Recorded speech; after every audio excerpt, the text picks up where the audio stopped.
Greetings, my fellow truth seekers. Before last week or a few episodes ago, I talked about how we were going to do a study on the book of Daniel. And we're going to do that, but we're going to delay it by about a week. So next week is when we'll get into that. I decided I wanted to get into the book of Habakkuk first, which is only 3 chapters long. I've read some verses out of it to you guys several times, but it's always been just the first few verses, and there's a lot more going on here that we can relate to today. And so it's just been on my heart to cover this particular book, and maybe you guys can relate. Lately I've been feeling, sometimes confused and in a mourning. Maybe not so much outwardly, but inwardly, my heart, has just been aching. Number one, because there's great suffering moving through the nations. Little girls are being raped over and over in front of their parents by wicked, demon-possessed individuals. And then they bleed to death from their brutal rapings. And little children are being sold into sex slavery. And people are being tortured in the most awful ways imaginable by ISIS. And the things they're doing are just unspeakable. Undescribable. Meanwhile, the governments of the world stand by and smirk, and they laugh, and they enjoy the wickedness because they want it. They want the destruction of all things good, so they can bring in this satanic utopia that they think they're going to have. Their precious new, Atlantis, or their one world government. Justice never seems to go forth. The wicked really do surround the righteous. In this country, judges more often than not seem to be ruling against good and ruling in favor of evil. Justice never goes forth. Nobody has any, care for God or His word or any of that. That's all laughed at and mocked at and scoffed at. And you know what? I see what's coming. What's coming to this land is beyond any horror that the ignorant people of this nation can even imagine. And so the other day I was feeling so just upset and just angry about everything that's going on in the world and how people are being treated and what's happening to these little kids and just how bad I want it to stop. I want this wickedness to stop. I'm sick of the suffering of little children and families. I'm sick of watching the wicked world mow over the righteous and the innocent. And as I was pondering all this, I couldn't help but think to myself, where is Elohim? Where is God? Where are you? Where is our Heavenly Father? How can the Creator of all things, a being who in Himself is love, stand back and continue to watch this and seemingly, from our human perspective, do nothing about it? Then I was reminded, that I'm human. A human who knows nothing, understands nothing. I decided to read the book of Habakkuk again, because I've read it many times, because it's a prophet who describes exactly what I've been feeling. And the good news is that Elohim, our God, responds and reminds us that He has it all under control and that justice is coming. And I want to read it all for you. And it's 3 chapters long, so I'm going to read the introduction and chapter 1 today. And then chapters 2 and 3 probably on Monday, and then we'll start our book of Daniel. But I hope that this speaks to, I pray the Spirit of God, the Spirit of Elohim, speaks to your heart and soul and gives you peace and comfort. So let's start with the introduction here.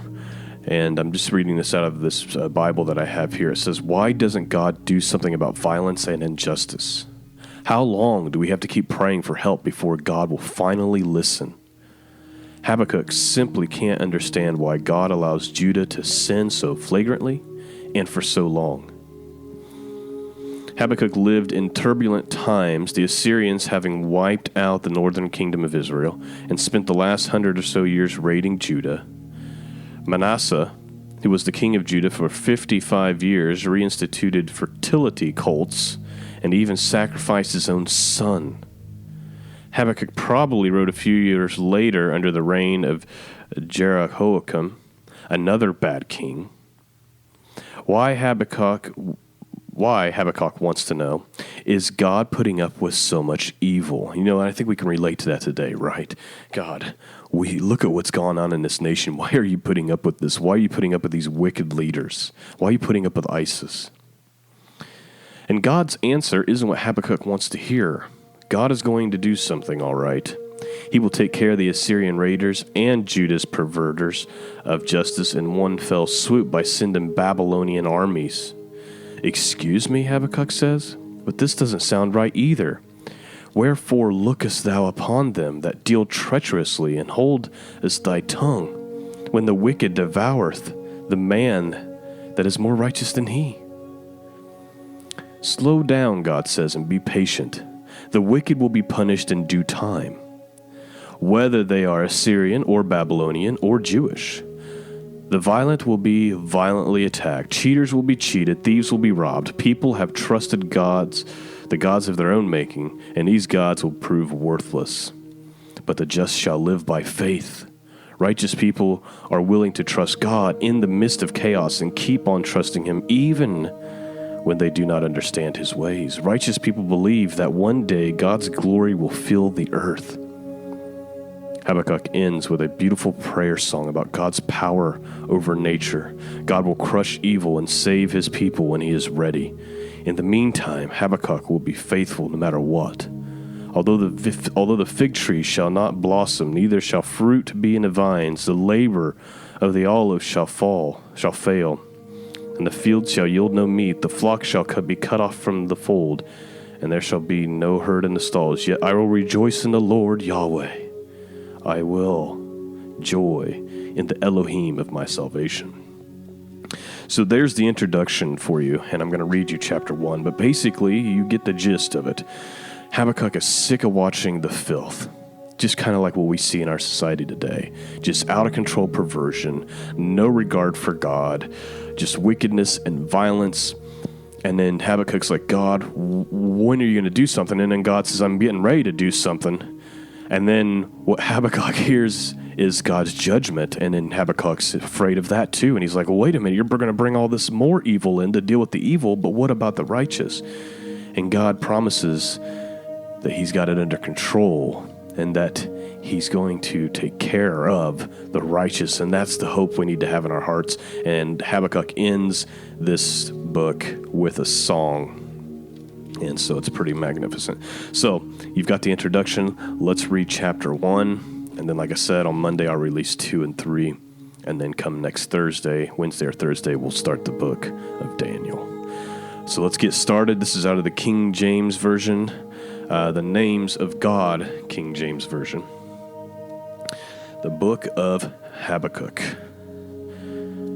The burden which Habakkuk the prophet did see. O Yahweh, how long shall I cry, and thou wilt not hear? Even cry out unto thee of violence, and thou wilt not save. Why dost thou show me iniquity, and cause me to behold grievance? For spoiling and violence are before me, and there are that raise up strife and contention. Therefore the law is slacked, and judgment doth never go forth. For the wicked do compass about the righteous. Therefore wrong judgment proceedeth. God's reply. Behold ye among the heathen, and regard and wonder marvelously. For I will work a work in your days which ye will not believe, though it be told you. For I raise up the Chaldeans, that bitter and hasty nation, which shall march through the breadth of the land to possess the dwelling places that are not theirs. They are terrible and dreadful. Their judgment and their dignity shall proceed of themselves. Their horses also are swifter than the leopards, and are more fierce than the evening wolves. And the horsemen shall spread themselves, and the horsemen shall come from afar. They shall fly as the eagle that has to eat. They shall come all for violence. Their faces shall sup up as the east wind, and they shall gather the captivity as the sand. And they shall scoff at the kings and the princes, and shall be a scorn unto them. They shall deride every stronghold, for they shall heap dust and take it. Then shall his mind change, and he shall pass over and offend, imputing his power unto his God. God's holiness and purity. Habakkuk responds back, Art thou not from everlasting, Yahweh, my Elohim, mine Holy One? We shall not die. O Yahweh, thou hast ordained them for judgment, and Almighty God, thou hast established them for correction. Thou art of purer eyes than to behold evil, and cannot look on iniquity. Wherefore lookest upon them that deal treacherously, and holdest thy tongue, when the wicked devoureth the man that is more righteous than he? And makest the man as the fishes of the sea, and as the creeping things that have no ruler over them? They take up all of them with the angel, they catch up them with their net, and they gather them into their drag. Therefore they rejoice and are glad. Therefore they sacrifice unto their net, and burn incense into their drag, because by them their portion is fat, and their meat plenteous.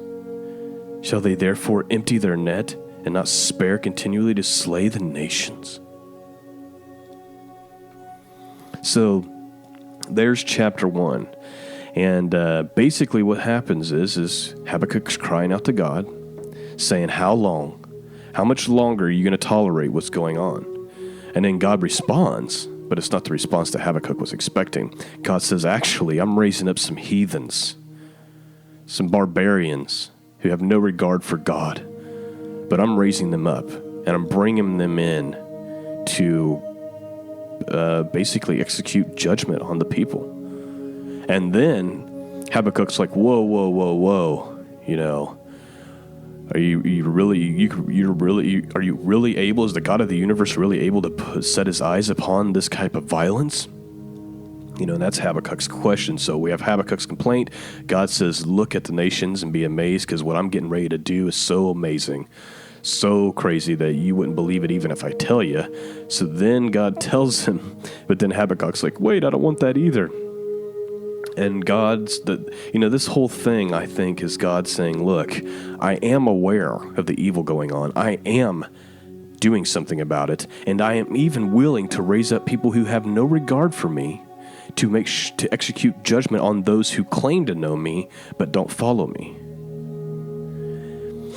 And so that's what's happening.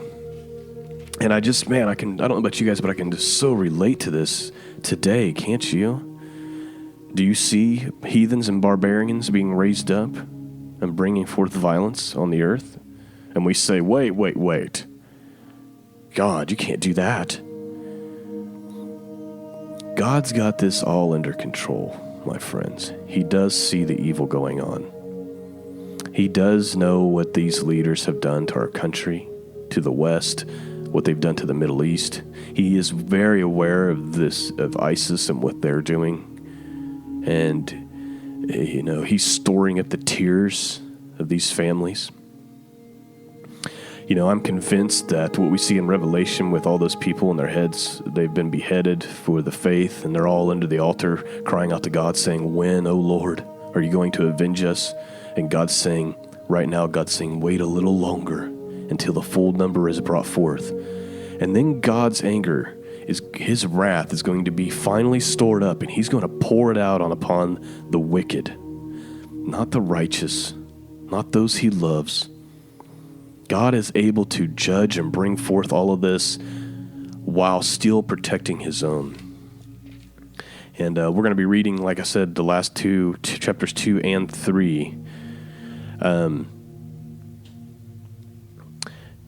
Next week, when God gives more detail about his answer. But just so you know, from the introduction on 2:4, he says, but the just shall live by faith. Righteous people are willing to trust. This is out of that introduction, not out of the Bible. Righteous people are willing to trust God in the midst of chaos and keep trusting him even when they don't understand his ways. Righteous people believe that one day God's glory will fill the earth.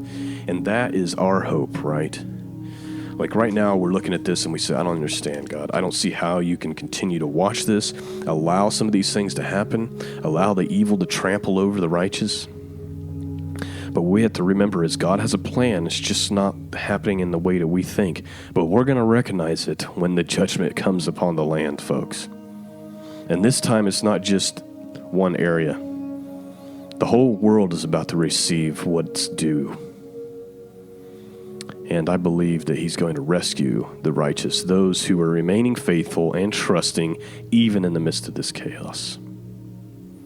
I hope that this is speaking to you and that it's blessing you. If it is, I'd love to hear about it in the comments. Please share this with friends and family members.